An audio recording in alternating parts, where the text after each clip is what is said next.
Welcome back. Today we're going to look at Tennessee versus Auburn. These are two teams that have a real threat of making a run in the NCAA tournament. They're very good. We're going to discuss why, and more importantly, we're going to discuss 5 minutes that I believe changed this game and allowed Tennessee to come away with the win, and why it occurred. Let's go. So the first thing we're going to do is we're going to start with Auburn on offense. So the thing about Auburn on offense is you can see at this point they're up by 2. And one of the big strengths they had was looking for it on the inside. So one of these things both these teams do really well is they spread the floor really well and they have good shooters surrounding. And so that gives opportunities on the inside. And so one thing that Tennessee, I think, adjusted is how they guarded this. So Auburn was getting a lot of decent looks from this little flex screen right here and having bigs work one-on-one right there. Again, we can see another example of this. Essentially, they're isolating, they're letting their post player essentially get the ball going downhill. Tennessee player takes a slight gamble, forces help rotation, and that's going to be an advantageous situation for Auburn. Again, we can see this is all within the same little time span. Is Auburn is looking routinely to get the ball to the inside. Okay, so as this is occurring, the spin happens. So first off, this is the big change. Okay, this is what Tennessee started to go to later in the game. Is they started to double, even despite Auburn having shooters like spacing the floor really well. They said that this is better points-wise for them, Tennessee, to give a potentially semi-contested 3 to whoever it is, and they're going to live with those results, even though 24 in this clip does bury it. So essentially what Tennessee was communicating with this is they said your post player isn't going to be good enough to consistently find the shooters, and your shooters aren't going to be good enough to consistently hit those threes, and they're going to force difficult shots with that, which is ultimately what did end up happening. And when Tennessee went on the run, Auburn was unable to counter. Okay, again, what do we see? We see space around the floor, and we see the post looking for the ball and looking to make a move once he gets it. Okay, so right here we have the cutter go through, makes the move.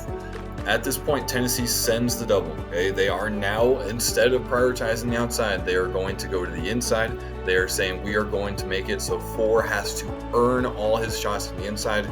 We're going to contest, hopefully without fouling. And again, we see another good possession from Tennessee on defense. So now we go to Tennessee on offense. And so this is one thing, actually, I'm not going to spend too long on this, but Auburn did go to like kind of a zone here for a little bit, and I think that harmed them slightly. However, the thing that we're going to talk about is a man by the name of Dalton Knecht. So he was a huge part of their offense in this period of time. And honestly, me saying huge might even be a slight understatement. So like Auburn knew that it was an issue, and they had to deny him and get essentially force him to make shots, force him to make very difficult shots. But the issue is he was just unbelievable in this period of time. Like, this is a shot that I would say nobody on a basketball team I was coaching should be shooting, and he made it look easy, frankly. I don't know exactly what it was, but in this period of time, I would have to guess he had maybe 10 of Tennessee's 12 points, something like that. And Tennessee didn't even try and mask what they were trying to do. They essentially just got the ball into him and said, go make the basket. And he did it time and time again. It was like literally hitting the same button over and over. He looked like he was just a step above everyone else. That being said, there is some critical nuance for this that allows Dalton to have the success that he had. Okay, so we talked about Auburn being able to space the floor. Look at Tennessee right now. Like, this is great spacing. This is like, you can see the coach has made a clear emphasis in practice. Everyone has great spacing all around the court. You are not at the 3-point line. You are behind the 3-point line to make sure your defender has to come out with you. Not only that, but Tennessee has good 3-point shooters as well. Makes it so much harder to guard across the board, and it gives Dalton the freedom to work one-on-one with an opposing player. In the final possession, we're going to see, it's again, Tennessee is like they're running motion, blah, blah, blah. But like when it filters out, the end goal is always to get it to Dalton. And so that's one thing, one big question that's going to be in the tournament. Is there somebody that can prevent Dalton Knecht from scoring? Like, I don't know. I haven't seen enough of their games to be able to tell if there's been one defender that's locked him up. If anyone's seen it, for the record, feel free to tell me who it was and I'll look into it, because I would love to do a video on that. But he's so good one-on-one.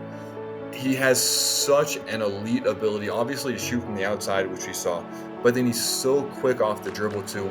And if you're not early and aggressive with help, he's going to finish essentially above you at the rim. And so the time span that we looked at today was essentially from about the 12-minute mark to about maybe the 6-7 minute mark. And Auburn was ahead. I think they had a lead by 5 or maybe even 7 at one point. And because of their inability to score on offense, because I think of the adjustments Tennessee made and just playing good defense straight up, as well as Auburn missing some shots, which happens.